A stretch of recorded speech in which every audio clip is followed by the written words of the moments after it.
Hi, I'm Rob. And I'm Angie. And together, we are Twinfinity. We are twin flames in union, sharing our journey through a series of videos. This is, believe it or not, now number 25. Wow, we were just going, holy crap, we're at 25. That's a lot. It is. This one's called The Healing That Happens During Separation. But before we get into that, Rob's going to show us where we are. And then afterwards, we're going to do a little longer recap than we did, or than we normally do, only because, yeah, it's like a full page this time. We're very sorry in our last video. You know, as things happen when you're out in nature, we didn't quite have the whole sound thing working well about halfway or 45 or whatever it was, 40 minutes or so through the video. So some people have asked for a bit of a more detailed recap so they can figure out what happened when we got muffled. So we'll do that for you. But first, Rob's going to tell us where we are. Well, as a verbal description, we've gone about halfway between Banff and Lake Louise and taken a highway called the Radium Highway, as known by the locals. And we're about a quarter of the way to the town of Radium. We have stopped at a place called Stanley Glacier Trail. In the background behind us is some very steep mountains with some glaciers hanging off them, and this is known as Stanley Glacier. From where we are, though, I'm going to pick up our little computer and try not to yell into it like I've done before. If we look to the south, we've got a valley out there, and if you look at the bottom of the valley, I know you can't see it, but you can almost imagine it. That is how high we have hiked up. We're about 250 vertical yards in height above the bottom of the valley. Across the valley, looking direction towards where we're seated, is Mount Whymper. And going back over top of my head and looking this way at the back of the valley is Castle Mountain, our favorite mountain of all time. Yeah. Anyway, going to see if I can get this all set back down in a way that it's going to work for us. People know when they watch our videos, they get to even go for a ride sometimes. Yeah. Going to put a little bit of protection around the microphone due to the fact that there's some wind. I can't, from this angle, because of sunlight, see what the computer sees. Are we looking good? Just keep looking straight there and you're good. Okay. I can barely see it and I'm sort of squinting because I've got sun right there. And the sun's going to come out from behind the clouds a little bit around the corner, and I got my hat ready in case I need it, but for now I'm going to risk a sunburn to the head, and we got bugs flying around here. More bugs, good. Yeah, more bugs to go along with our 5 feet of snow. All right, our long recap. Our longer recap. Okay, yes, we've already described what happened with our audio last time. You know, it's just always a little bit of a challenge. Sometimes nothing is a challenge, and other times you don't realize it till you get home and have posted stuff that volume or picture or anything else was an issue. Yep. Anyway, we talked a lot last time of the times we reconnected during our years apart. In October of 2000, Angie had a feeling of sadness, like she had lost someone. Not thinking about it, she called me, and I told her that I was thinking of dating someone else. Yes, so I could feel it without even knowing I could feel it. Angie gave me a card of thanks in February 2001, just for, I guess, the times we had spent together. Yep. I called Angie in September of 2001 to let her know that I actually was now seriously dating someone. That someone would be karmic too. That would last for a lot of years. Angie married Wade in 2005, and she was moving away, so we met at a Tim Hortons coffee shop for a visit, and I was squirrely with my sense of humor, namely because I think I was very nervous about possibly never seeing her again. We got paper blowing around on us. Oh, okay. We're about to get blown away. I'll hang on to the paper. We met again in early 2008 when Angie was back in Calgary for work. I met her boss, and that boss would eventually become her karmic partner for a half a dozen years. Yes. And when I met him, he had noticed that I still loved her, and he told Angie that I still loved her. In summer of 2011, Angie was struggling with having her karmics team living with them. So she called me to talk because I, too, had a teenager that was not mine at all living with me, and she was asking for some advice on how to deal with it. I don't think I was a lot of advice because I, too, was struggling. Both of us were struggling in our karmic relationships when we also in the 2011, 2012 range. Yeah. But at that time, neither one of us told each other. We just wanted to leave that to ourselves. Yeah, because we hadn't seen each other in a couple of years, so we weren't really delving into personal things or... We were just reconnecting and trying not to make a bungle of it. Yeah. Okay, that is our recap. Yeah, with that recap done, before we start this video, I also wanted to thank you guys. We don't thank you enough. I just wanted to thank you for all your kind, sweet, generous comments. You guys are like the nicest people. When I read your comments on YouTube and Facebook, I'm always blown away. You're just so nice. So thank you. It really does mean a lot to us. It's always nice to read that we're making a difference. I mean, the only thing I've ever wanted to do in my life was make a difference in the world. And when I hear from you guys that our videos help you, it's nice to know. So thank you. Very, very much. Yeah. So now, this video, we're talking all about the healing we each did throughout all the years we were in separation. So for me, to go back to kind of like 99, 2000, after I was fired from 7-Eleven, I did actually get a nursing job, finally. I worked at a very busy medical clinic, and through the years of working there, I was noticing that I was just having harder and harder times breathing. So I finally went to one of the doctors and said, like, can you do a chest x-ray or something? And it turns out I was diagnosed with anxiety. Again, not knowing I was empathic, I didn't know that I was highly affected by all these people that I was having to see in a day and talk to, and I was absorbing all their energy. So I went on anti-anxiety medication, and much like you had talked about a long time ago in our videos of doing antidepressants, anti-anxiety are very similar to antidepressants, and they just did not work for me well. So I struggled for a lot of years in nursing, not knowing how to cope. So through all that time as well, back in 2000, my friend Tanya, if you remember, she's the one that got evicted at the same time as I did. She discovered some information on the internet that totally explained everything we had gone through. Why we had to lose all of our stuff, why we had all this frustration with angels and God and everything else. And she brought it to me, and we started reading it and learning it. It was a channeled bunch of information through a group called Crimson Circle. And while I was researching all of this and, you know, rereading all this in my journal, I thought I should Google and see if they're still existing. And believe it or not, not only are they existing, but all the channels that I listen to, and then many more, are still on there. So I just printed it out. I wanted to show you. I'll actually, oh, the wind's gonna not cooperate. So if you see there, it says New Earth series. I just was blown away because we were learning back then about the New Earth, and that's what so many groups and stuff are talking about right now in the Facebook and YouTube channels. So I will put a link on our video with this website if you want to check it out, because it's fascinating that this stuff still applies now. I also just wanted to read a couple things from this that, you know, I was again taking notes in my journal as a way to heal, as I was understanding why we had gone through all of the challenges. So one of them in one of the channels says that we had to get mad at God and the angels to help us empower ourselves and learn to create by ourselves. In other words, we were learning to take our power back instead of giving it to God. That was part of going into the New Earth. We were also being told that we had to lose all of our stuff because it was old energy. It had to go. It couldn't come to the New Earth with us. So all these aha moments were just so helpful in my healing.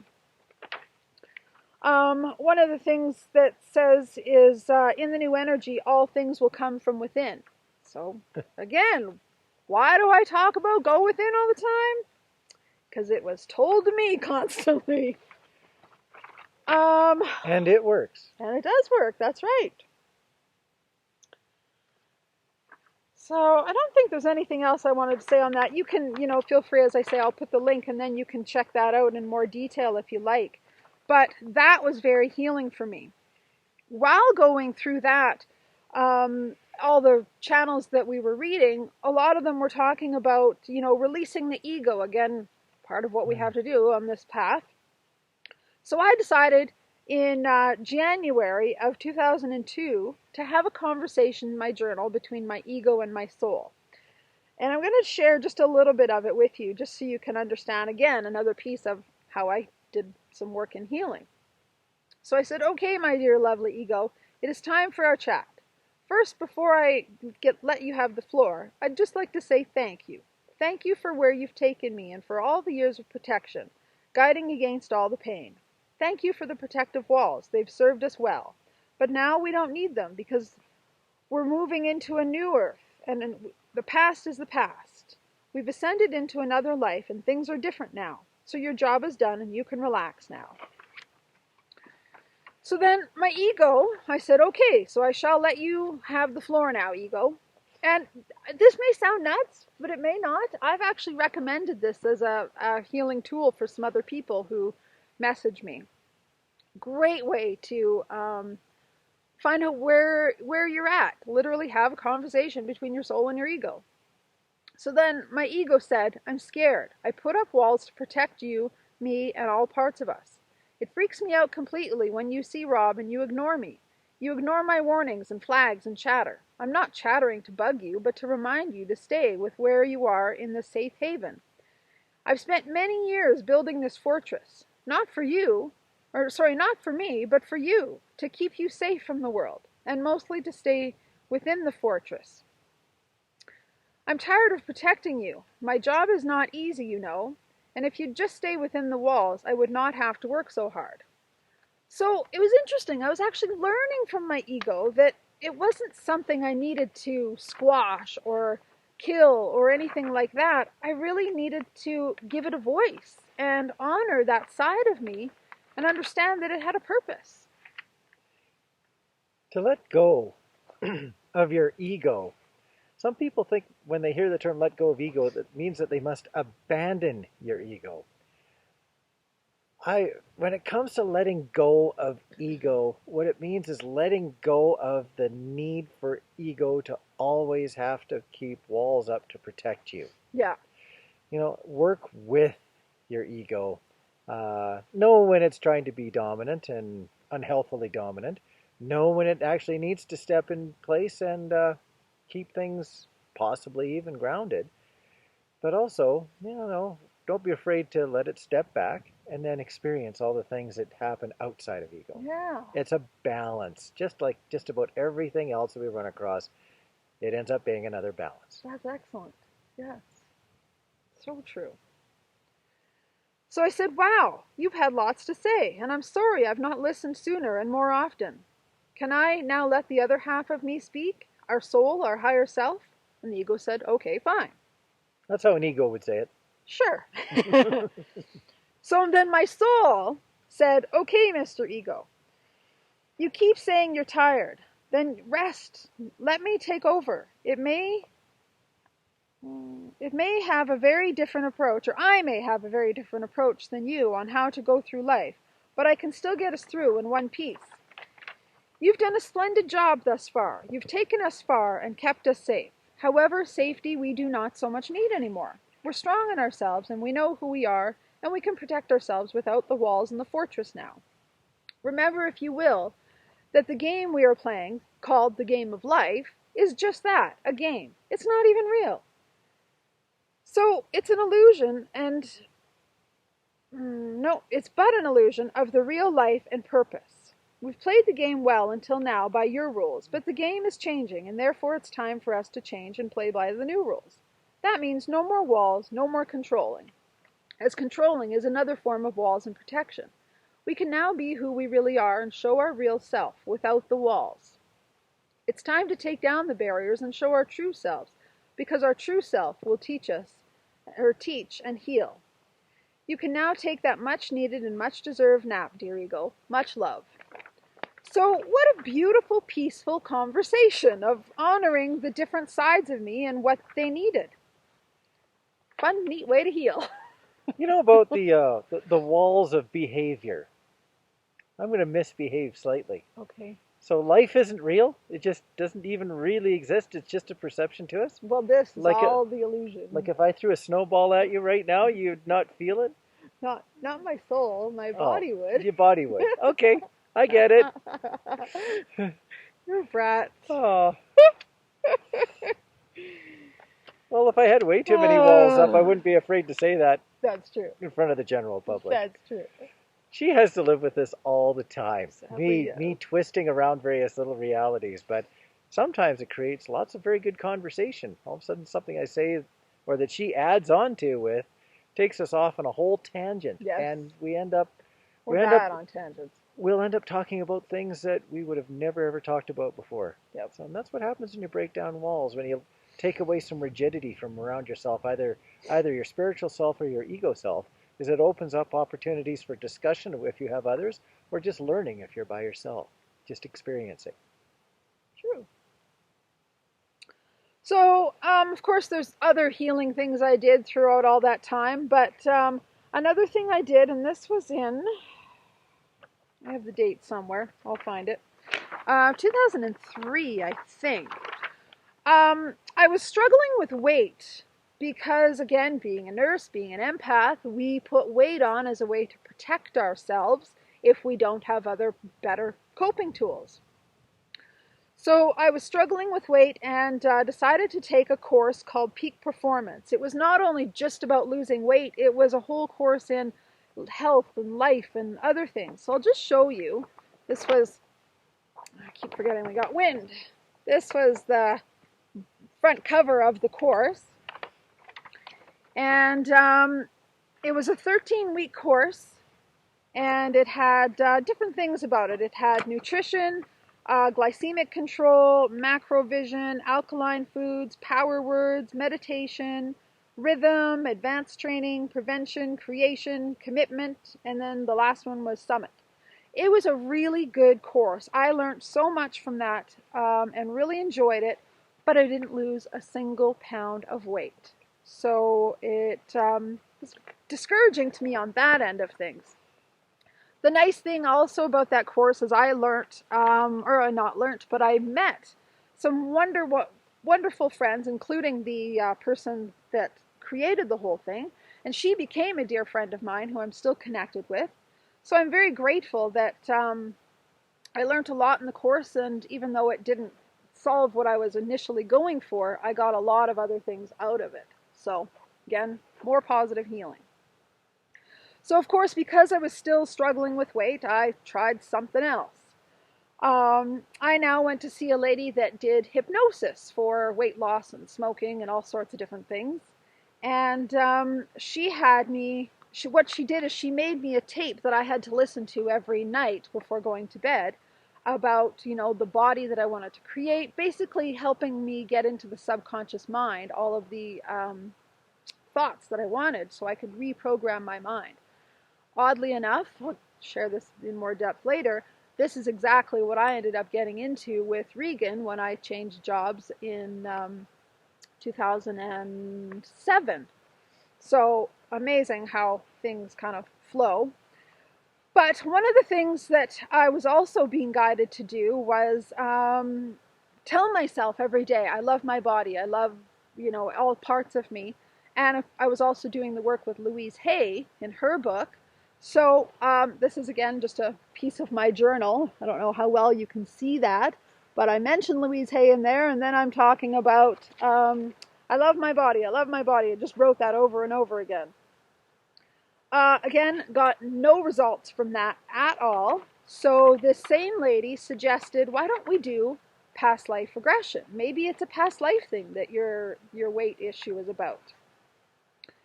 That was incredible.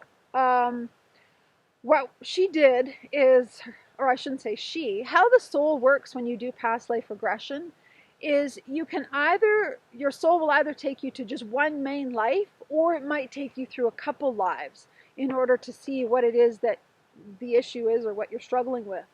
So I ended up going to 3 different lives. The first one was a life with, interestingly enough, my dad from this life was my sister in that life, my younger sister. And I discovered it was like back in the times of famines, and like there was dirt floors. We had just a very tiny little hut is where we lived. And I remember that because we had so little food, most of the food that I got, I gave to my little sister. So when we finally did, many years later, have food, I ate and ate and ate. So of course, I learned a little bit about what the weight issue was in this life because of that life. Then my soul took me and showed me a bit of another life, and I was in the medieval times, and a princess, literally a princess. Again, fascinating enough, my dad from this life was my mom in that life. It's amazing how we switch roles and we play different parts in each other's, like we've talked about in many times, our soul group. Yes. How we rotate and do different, play different roles. Sometimes you're the parent, sometimes you're the child, sometimes you're the good person, sometimes you're the bad person. So anyway, my mom in that life was telling me that I had to stay thin in order to find a mate, because back then you didn't really marry for love, you married for status. So because I was a princess, I had to play the role of being the thin, pretty one. And after I got married, I thought, well, I'm married now, I don't have to worry. So I broke all the rules that I was told I couldn't do and ate a bunch of food and gained a bunch of weight. So the last life I went to was actually this life. At the beginning, actually before this life, I was shown the body selection process before we come to Earth. And I was shown the different bodies that I was given as options to choose. And I actually chose this body for a reason. One of the bodies that I could have had was a California body, which I'm going to tell you a little more about in a bit. Yeah, keep talking, please. This is very interesting. When I saw the California I like the choice, body, okay, but what's this California bit? I know. I wish I had the California body. I'll actually tell you in a bit when we do. I'll talk about the life between lives regression in more detail. So I won't get into that now. But I actually chose this body because it was a very reactive body. It would go up in size and down in size according to my mental and emotional health. So if I was healthy in other ways, my body would reflect that. So for me, I was learning that the weight didn't have anything to do with food or exercise. It had to do with my emotional connection with myself. And of course, being a nurse, I was highly unconnected with myself because I had so many people bombarding me with energy that I would just shut down. And that's why I was putting on so much weight, was because I didn't know any other ways to cope being an empathic. So I still didn't at that point learn that I was an empath, but I was just learning that past lives was a huge tool for my growth. So I was very grateful for that. Just at that same time, this was in, what's the date here? Early 2004, Marchish. I was also doing some other work. And we've talked about this in one of our other videos about inner child work, if you remember. I had talked about you can write with your non-dominant hand and connect with your inner child. So I was doing that as well to heal some other stuff. And I'm going to show you what this looked like in my journal. This up top is the writing. If you can see how weird and goofy it looks, that was the writing with my non-dominant hand that my inner child would write. And then down here is my writing, which is really not much better, but you can see the difference. So the stuff that came out from my inner child was so powerful and healing.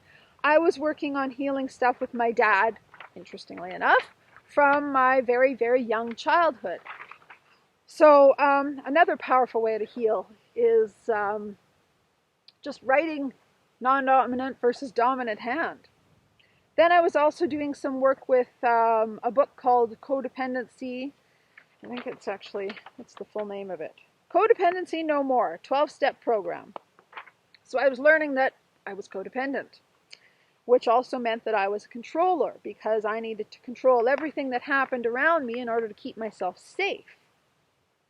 So one of the things in that book it was talking about is that it's important.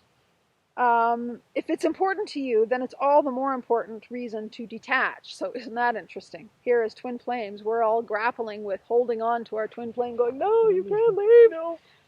Well, it's saying as a codependent person, you must learn to detach. And that's funny that it uses the word detach in the book. And that's such a twin flame kind of label that we tend to use. So, it was also in that book, it was saying, love and closeness bring a sense of loss of control, and it challenges our deepest fears of who we are.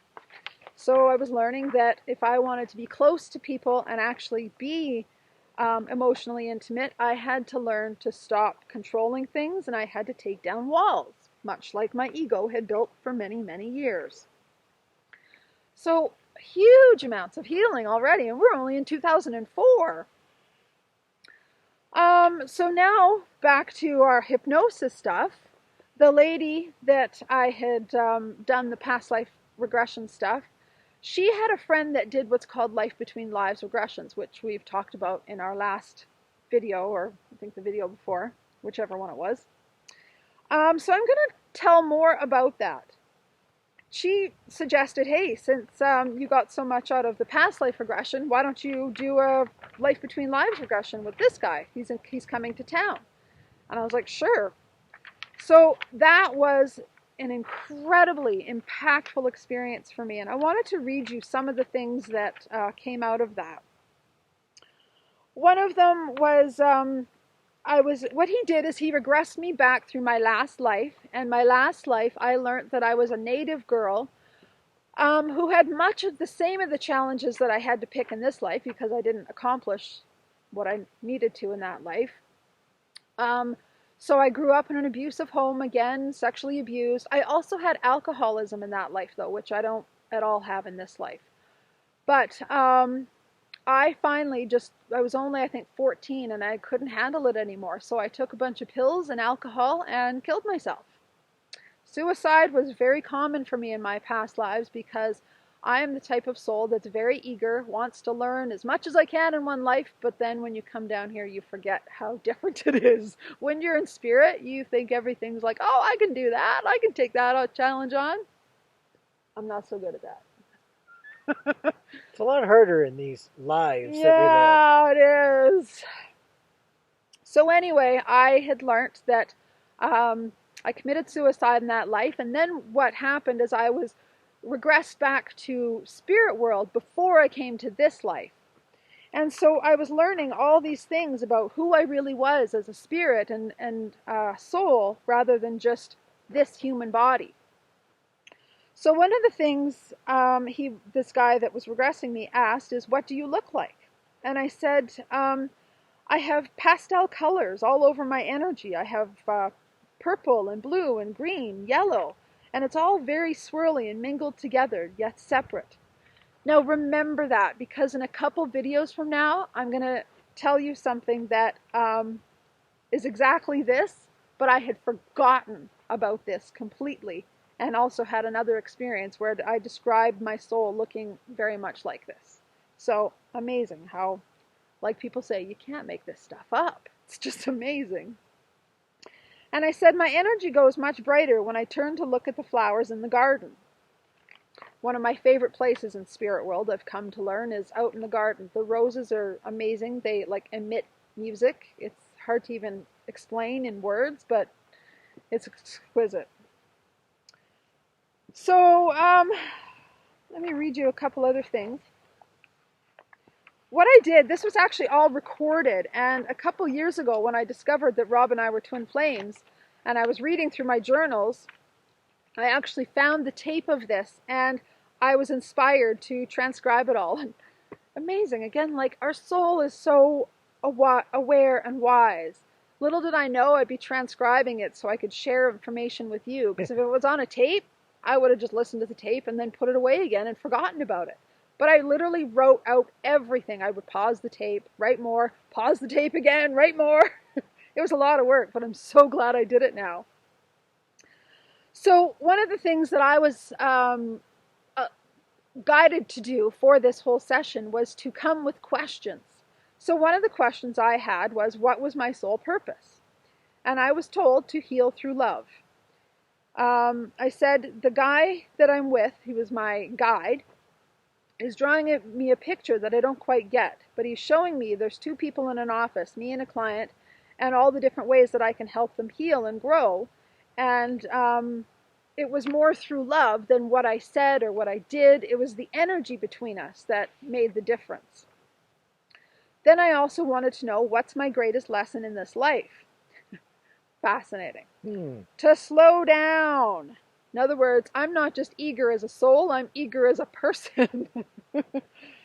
So I was told it's okay to have a soul that's really eager and wants to accomplish a lot, but it's really important to not forget to just be.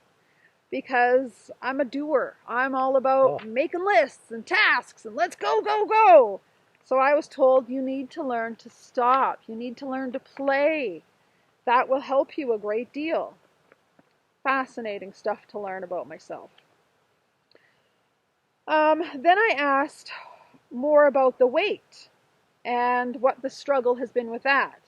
And I was told it's a buffer because I take on so much. So the weight is like a protective buffer, and once I learn to relax and play, the weight won't be an issue.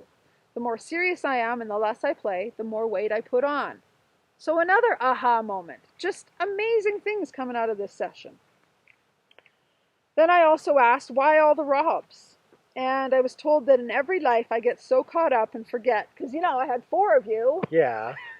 All my Robs. So I was told every life I get caught up and forget which is the right path. Because I'm an eager soul and I take on too much, so that by the time I get to Earth, where things are so much more dense and hard, I lose track of my path. So I was told this way, it was so that I kind of had mile markers that told me I was on the right path and going in the right direction. Wow! Very cool. 4 Robs, evenly spaced apart, sort of. Sort of, yes. All my Robs. All of us markers. Oh, what's this one? Oh, yes, this is a great lesson. One of the questions that I also asked, or maybe it was he asked, because I didn't know about counsel, but the question was, what would the counsel like to tell me most to help me in my current life? And I was told the greatest info was to stop in my busy day and recognize every human as a soul. See them for who they really are instead of just a human. It will greatly advance my growth as well as theirs. If I truly want to get where I'm going, that's the fastest way. So again, what that means to me is the illusion that we were just talking about. The fact that this human earth that we're on, the bodies that we're in, it's all an illusion. What's real is our soul. What's real is the afterlife. This is all like we come down here to play a role, to experience, but it's not real. It's literally like being on the stage of a play or being in a movie. So I was being told, in other words, remember who you really are and remember who everybody else is. When you're in the line of a grocery store and you're frustrated because somebody's annoyed you for whatever reason, remember that they're a soul too. So profound, profound information coming out of this regression. I think I got one more thing I wanted to share. Oh yeah, the thing I was telling you that I wanted to share. Oh yes, the guy that was doing the regression asked later, he says he brought up the part about the colors, because I had described that my soul was multicolored.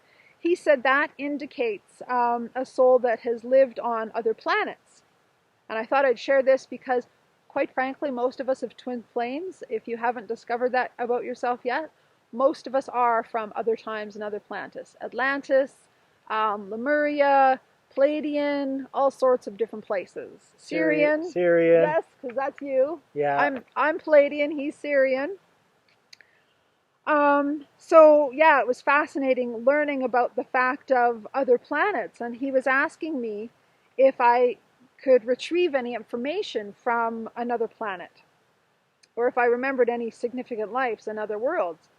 And I said, I can see one. It's very advanced compared to ours in the sense of technologies and beings. They live in bodies, but they live their true soul form. They're very conscious of who they really are instead of forgetting who they are. So they're very loving towards each other. Even though they have the advanced society and technology, they don't have the fast-paced, busy lives that we do in the cutthroat society. They're very loving and connective towards each other. Wow! And what's really cool is later on in future videos, I'll tell more about, I've learned more about being Palladian, and I remember and have actually been able to, in regressions and stuff, go back to my home on the Pleiades, and it's just such a cool experience. And from what I know, and also what I've sensed to experience, Palladians have a rough time with time. Yes, we do. Syrians We don't like time. Syrians are time-based. So, between the two of us, we keep it all together. I'm not good with time. You're awesome with time. Yeah, when she's struggling with time, I sometimes have to help out. Yeah. When you've got 3 5-hour projects to do in a day, that doesn't take 15 hours. It takes 18 hours because you have to transition from one project to another, and that takes time. Yeah, and I'm not so good at that. You help me lots with that. Yeah. Oh, okay. Yes, this was the other thing I wanted to share.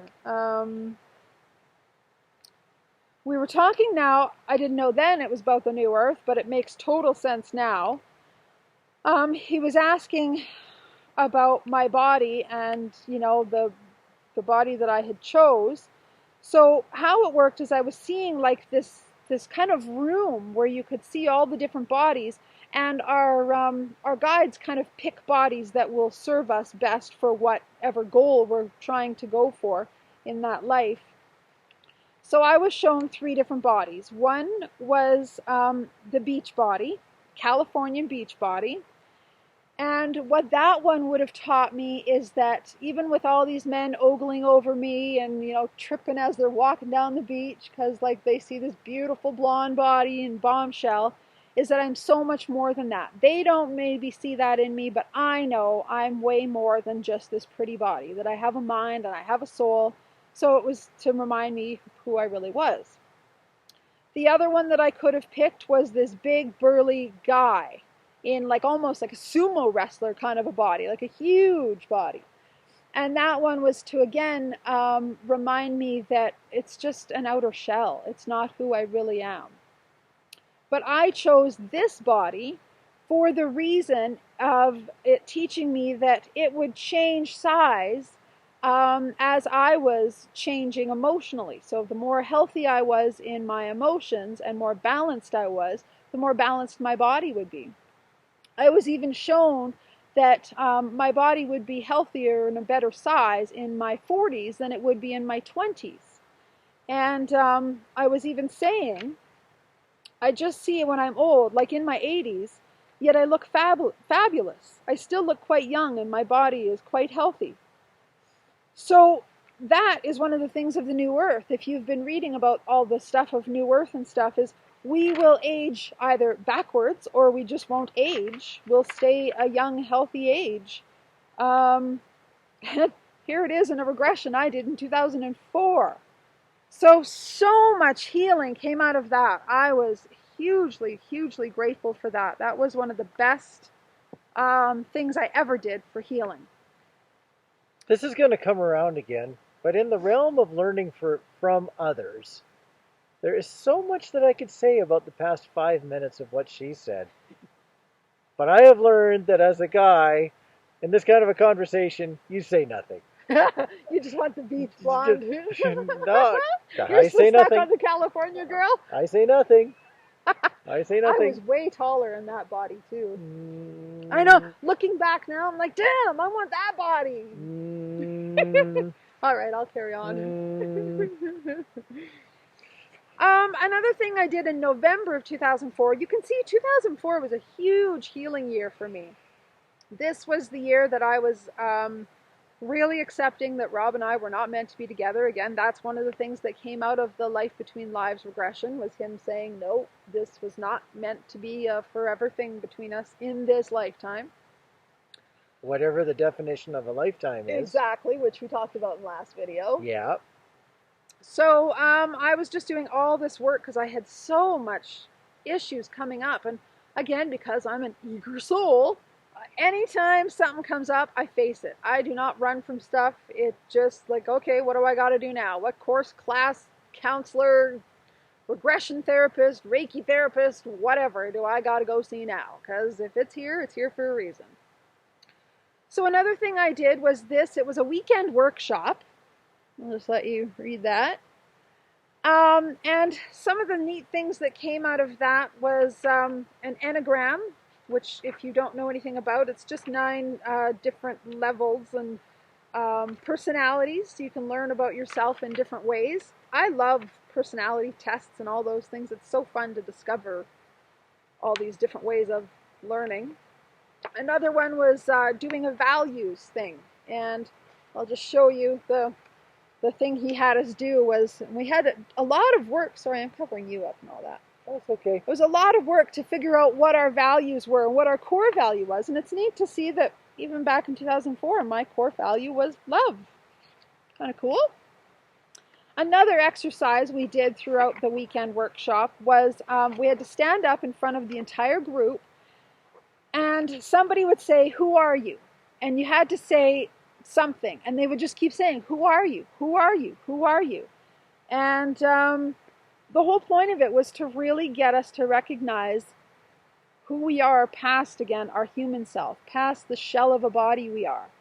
So these were some of the answers I wrote, or actually somebody else wrote as I said them. They must have asked many times. Yes, they did. Many they answers. did, yes. And they kept asking me, and I'm glad you brought that up, because they kept asking me, because a part of the whole thing was to recognize the dark sides of ourselves, the shadow side of ourselves as well. And if you noticed, all mine were like nice, sweet, flowery things. They're all the nice things. I didn't say any of the stuff that I didn't want to look at, because I wasn't ready at that point to look at my shadow self. But that's part of healing, is to look at every part of yourself. So I'm like, I'm honest, I'm power, I'm truth, I'm a creator, I'm everyone, I'm expressive, I'm vibrant. I'm like all these flowery, nice things. Hang on. I see wild, I see passionate. Yeah, but those are still nice things. Okay, yes. They're not, I'm controlling, I'm needy, I can't even think of some right now. But, you know, I'm sure you could think of more. Sure. He's She like, mentions no. beach body, and all of a sudden all I see is wild and passionate. So that was more healing that I did. On top of that, I was now working on accepting that I was meant to be with Wade, so struggling with all of that. So him and I went to see a counselor together to work through stuff. Then when I married and moved to a different province, I actually went to a Doreen Virtue workshop. I actually saw her twice because I love her. I mean, she talks about angels. How can I not love her? Then in 2006, when I was still moved away, I went to just an afternoon kind of past life regression group thing where it was a whole bunch of us that were regressed at the same time. I ended up going back to the same castle life where I learned that I had weight issues because of my mom in that life telling me I couldn't get married. And I learned that Wade was my husband in that life. He was the knight in shining armor, literally, that I ended up marrying. And many years later, he killed me because he wasn't happy about the size that my body got to. There was other reasons, and we'll share those in future videos, because this life comes up over and over in past life regressions. It's fascinating. Every time I have a past life regression with that life in it, I learn more, which makes total sense why that's been my favorite life. I often think about, I love castles, I love princess stuff, long hair. I've always wanted the long blonde hair, but my hair just won't grow that long. I love the big flowery long dresses, so castle life is amazing. What's cool is when we share later in our lives, we're going to learn Rob was in that life. We only remember 2 lives together. Yes. But you were in that life. And we'll wait to those videos to talk about them. Yes. Just all of a sudden, I started to remember more just as we were talking about it. Yes. And I had no clues. And yet it was also what Angie had remembered. Yep. Just. It was amazing, that life. So then I got my new job with my boss, Regan. And it was all about light and sound therapy, which was very similar to what I did with this lady, Jennifer, that helped me and do all the work that I did and then the past life regression stuff. So it was also with what's called binaural beats, if you're familiar with that. What that does is there's two different beats going on that you're listening to, and it helps you balance left and right hemispheres of the brain. So it's really good. You can actually find free binaural beat music on YouTube if you want to check it out and just kind of explore it. So being in that job was also not only wonderful as a job, but it was great for my healing because we got to do those kind of sessions every day ourselves. In fact, it was encouraged that we do one of the 20-minute light and sound sessions ourselves every day. So I got to work on all sorts of cool things as part of my job. So then I moved back to Calgary, and Regan became my partner instead of just my boss. And that relationship triggered an enormous amount of healing in me. Again, back then we didn't know we were twin flames, so I didn't know that I was being triggered to grow and heal for a purpose, but so many things came up. So I was constantly working. I was looking at every issue possible that came up. I was working with past life regression therapy. I was working with Reiki practitioners, craniosacral, body talk. I mean, you name it, I did it. Then when, oh yes, before I get to Regan's son moving in with us, I shared in one of our other videos that Regan and I had many past life regressions that would just come up spontaneously. We didn't go see somebody, they just happened. We ended up discovering that he was my son in the castle life.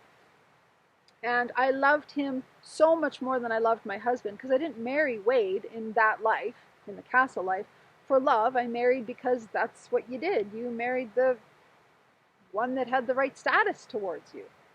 So when I had my son, I fell completely in love with him and I put all of my energy into him. So it's interesting the dynamics that I ended up leaving Wade in this life to go be with Regan.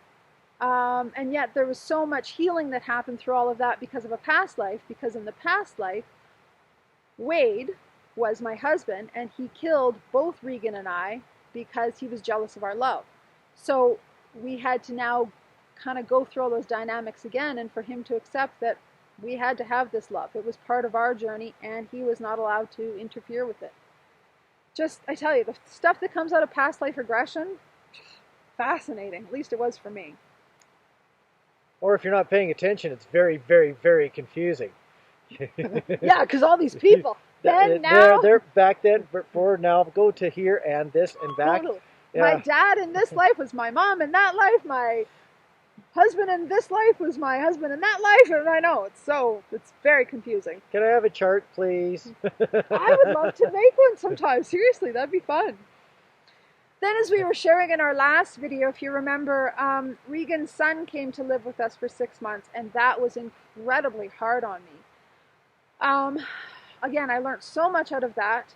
I was going to see all sorts of healers to try and figure out what is my problem with this kid? Why am I having such a struggle with him? I even found out through a very weird way that I was an empath. That's when I discovered I was an empath.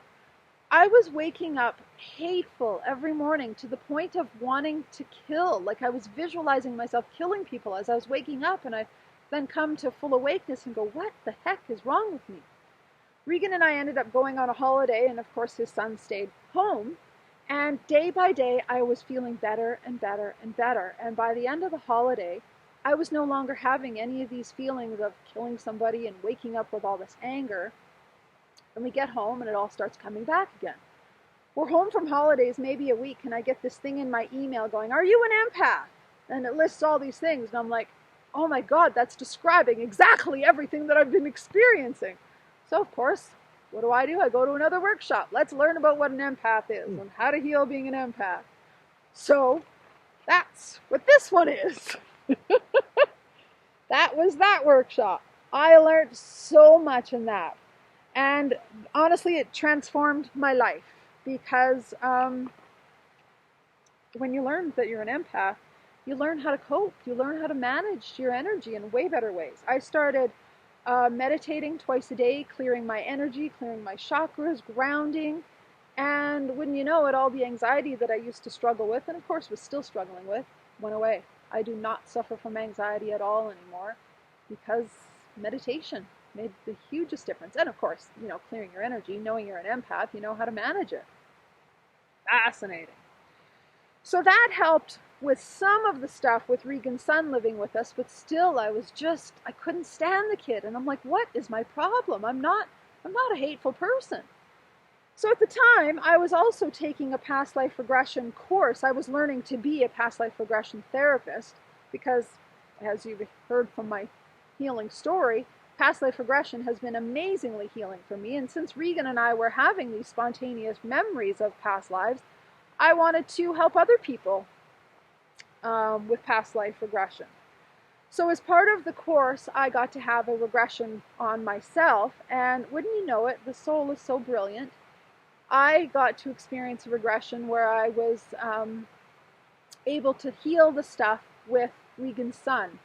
I learned that in a previous life, I was the child and he was my mom, and I could not stand her as my mom. Hated the woman. So we still had all this energy from a past life that was really triggering me with him living with us. So once I healed that, things were much better with him. They weren't perfect because, of course, I was still an empath and I still just didn't want other people's energy in my home. I'm very particular who I share my energy with. But it helped tremendously. So you can see through my journey that past life regression has been the biggest healing for everything I've gone through. I've done so many other things, and they've all had their place, don't get me wrong. It's almost like they're all little puzzle pieces, and each one had its purpose. But past life regression were always like a huge puzzle piece that put so much of the picture together. So, not to go on and on and on about past life regression, but it made a big difference in my life. One other thing I wanted to share before Rob gets to finally talk about his healing is in 2012, after I had done so much work around Regan's son, learning that I was an empath, and all the years of being with Regan and all the triggering that came up and all the healing that I did, I actually made a list of what I've learned. I have 15 things that I wrote out. Again, this was before I even knew I was a twin flame, before I knew that all this healing was for a purpose. I just felt this constant call that I had to face everything. If it came up, I faced it. If it came up, I dealt with it. I didn't run from anything because my soul kept screaming, you have to do this. And I didn't know why, but only a year later, I discovered we're twin flames and all of it made sense. So I love that the soul just constantly guides us, even if we're not aware of it. Amazing. So, now that I've shared all the different ways that I have healed, what did you do? What kind of classes, courses, workshops, counseling, and everything else did you do for healing while we were apart? Okay. Classes. You said classes, courses, workshops, counseling. We can throw in there past life regression too. Past life regressions. Okay, none of that. I didn't do any of that. What? So I did all the healing while we were gone? While we were apart? I did all the work? I wouldn't want to say it that way, though. I was still doing things. I wasn't going to workshops and stuff. But I hope what I did counts. But okay, hang on here. I was doing lots. You know, basically, from where I started from, I had a fairly strong, grounded self. Yes, I'm also high energy, and I'm out there doing things all the time. So I can flit about like a butterfly. But being grounded is something that I've always had kind of in my hip pocket. I actually had to do the opposite of being grounded. I had to learn to spread my wings more. I had to go out and experience other things so that I just wouldn't put myself into a little square little cubicle and just sit there happy in a very small, tight world. So healing for me was about growth and expansion and learning. And I tended to learn not necessarily by doing the first time or going out and trying to learn, but by observing others. I've always loved observing other people and what they're doing, and then from there deciding whether or not that's something that I would resonate with. So people like Betty in my past, she exposed me to native spirituality in just a small way, so that when I got involved with karmic 2, that would become bigger, that would become stronger. I'd be able to accept that. It was all about building steps and waves through experiencing things with other people. With karmic 2, it started out with craniosacral therapy. You mentioned that earlier. Yes. Yes, she became a craniosacral practitioner. She was a healer. Karmic 2 was a healer. Also, my friend Brenda, she's a healer. Very much so. And of course, using styles and understandings and techniques that are not common, like popping a pill, it takes a little bit of time to get comfortable and get used to those things, to take what I believe to be true and break those templates down so that I have a chance to actually grow and expand. And, excuse me one moment, we're out in the cold. And your nose drips. My nose drips. So, my healing came through experiencing things with other people. Karmic 2 got into body talk. You mentioned that one earlier as well. It's amazing what I learned. Like here I was thinking, oh, craniosacral body talk. I might have to remember exactly what those were and explain them to Angie. No, Angie knew already. Angie'd experienced them all by herself. Yes. And so by watching what other people are going through, or teaching, or helping other people with, being part of those learnings and times, I very much got my world expanding so that I could understand and accept, so that my little world that I'd started out with 20 years earlier, that was all about staying healthy and experiencing a mountain. Great. Yeah, this is great. Yeah, as close to God as I'm going to get. Wait a minute. Slow that down a bit. Look at a bigger picture slower. See where it fits in the grand scheme of things. And what about some vacations that I've taken? I've been to Italy. I've been to Greece. I've been to Turkey. And each one of those vacations had something in it I have to stretch my feet. that resonated. Yeah, I was squirming around while you were talking. Okay, good. You just go ahead and do that part. I got to move again here shortly, but I'm in the middle of talking. Going to the Palace of Kenosis on the Isle of Crete, part of Greece, that place felt like I had, not for long, but I had been there before. So it was very healing, just going back to places. It was. I all of a sudden felt connected with this place, as much as I was going to the old world, or the cradles of civilization, to just see some of the older things that were there. Some of the feelings that I got were far beyond just going, wow, this place is amazing. It's like, wow, this place is amazing, and I could have been here. This is something that could have been in my past. I felt more connected than I expected that I would. So another past life thing. Yeah. So you didn't have to go to a past life regression therapist like I had to. You just got to go to old places and experience it. All of a sudden, I would click with a place. When I was in Italy, I ended up, to hang around Rome was one thing. That was nice. It was good. It was great to experience. Went to the Vatican. That was okay. But when I got into some of the backwoodsy areas, take a train south, all of a sudden I felt like I'd been there before too. Yet Rome didn't connect to me in that way. When I went to Turkey, wow, the ancient city, it was totally ruined. They're putting it back together as they excavate more of it. Ephesus. If I've been anywhere before in this whole planet, I've been to Ephesus. I spent time there. I felt like I almost knew the streets. I knew which way to go to find various things. It was very, very homey. I'd walk over and stand places and go, yeah, I've seen this before. A couple thousand years ago or so, but I've seen this before. So you did your healing in just a very different way. Sure. It was all about waking me up to the thought that various things outside of what you just experience in this life are not only possible, but they're real.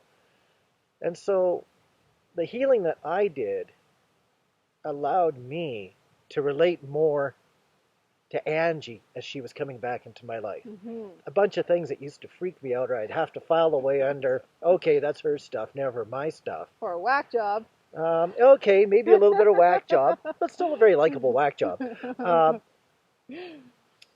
Now that I'm back with her, I don't question things the way that I used to. I'm much more open and accepting. And when I've met other people that have had very, very interesting lives and past lives, like Angie, I am nowhere near as prejudiced. Is that a word? I'd hate to use that word because it's harsh. But for the sake of this conversation, I'm not near as prejudiced as I used to be. I'm far, far more open. And that is my healing. I didn't have to go to courses to learn what I needed to learn. Life as it came along, through the people I was meeting, through experiences that I thoroughly believe were agreed to before life as part of a soul group. Those experiences through those meetings with people that are part of my soul group, they are what pried me open and allowed growth to seep into my living soul. And you've also had a lot of years out in nature, climbing mountains like we are now. Places like this, we're totally on our own. There was some fresh snowshoe prints and fresh ski prints, but we've seen nobody out here all day. And I've poked my head over towards the main trail, a couple 100 yards away. We're just by ourselves out here. It's just us and spirit. And a lot of snow and the odd bug. And that's been very healing for you over the years, all on its own. Just being out in nature by yourself or with other people.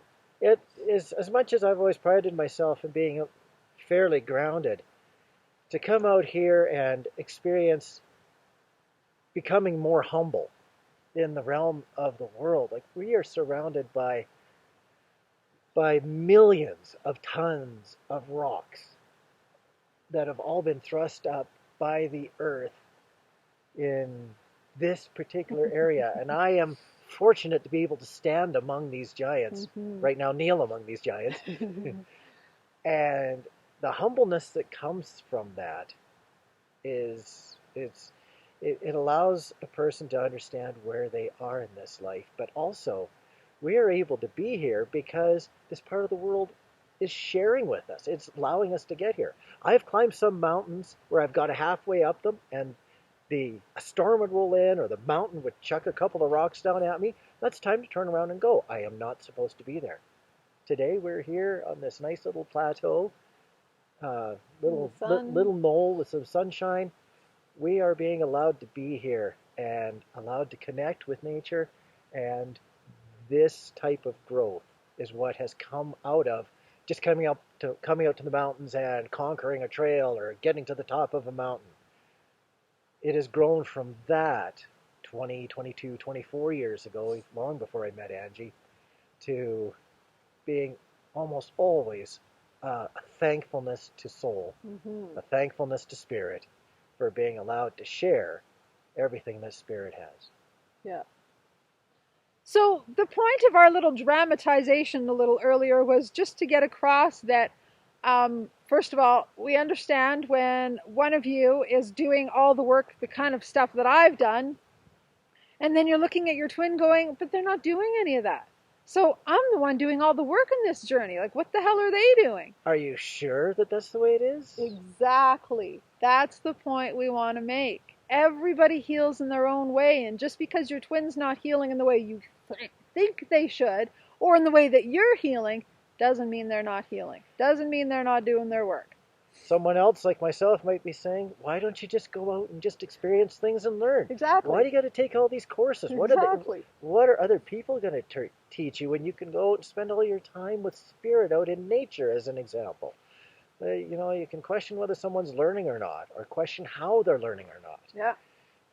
I think most of the time, if you were to let them describe what is going on in their life, the way they used to be, where they're at now, where they want to be, you would soon see that in their own way, they're going through a pattern of growth. Yeah, in their own way.